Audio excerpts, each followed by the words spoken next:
Could you talk about the reason we call it the sword and the scepter? I think that's illustrative. Yeah, it's a little bit of a takeoff of a book, King, Warrior, Lover, Magician, which are the four, at least according to the authors, the four major archetypes that men embody, and they embody it to various degrees of maturity. Which when I read that book, that resonated for me, and I looked at where I was strong and weak, and I felt very strong in my king, and pretty strong in my warrior, less strong in the lover part of me, and definitely strong in the magician part of me because of the nature of work I do.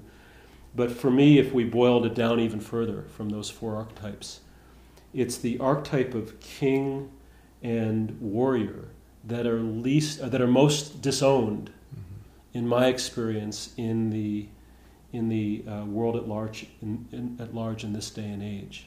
So king represents a solid authority in some ways, and in my estimation, a lot of men's own natural inner authority have been thrown away in service of trying to be that sweet, kind, gentle, caring man. And our warrior is often disowned as well. So we kind of boil it down to what is the essence of the aspects of masculine power that that men tend to have difficulty embracing in a healthy, mature way. So sword, warrior, scepter, king. And we each embody varying degrees of that for ourselves and in the workshop, and men will come with varying degrees of it.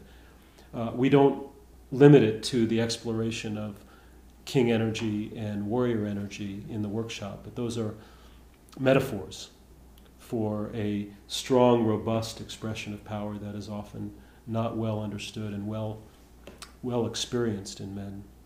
We could have called it king, warrior, magician, lover too, I suppose, because we explore all of those realms to some extent. The warrior aspect also has been disowned because you're either the Terminator warrior, Yes. In Iraq, or you're not. You're the peacemaker. Mm-hmm. And really the proper role of warrior is protector in a lot of ways. Mm-hmm. So we've lost the protective part of the warrior, and we've pushed it all into the war maker and the dominator. Yeah. And so finding the warrior that has the positive aspects rather than the negative is important for us as men, to be a man in the world. Or more mature expressions of it. So an immature expression of warrior would be rigid, you're not coming here no matter what. And whereas a more solid would be, we're not going there. Right. And it feels very different. So I think a lot of it, there's a lot of potential exploration just in naming those two things.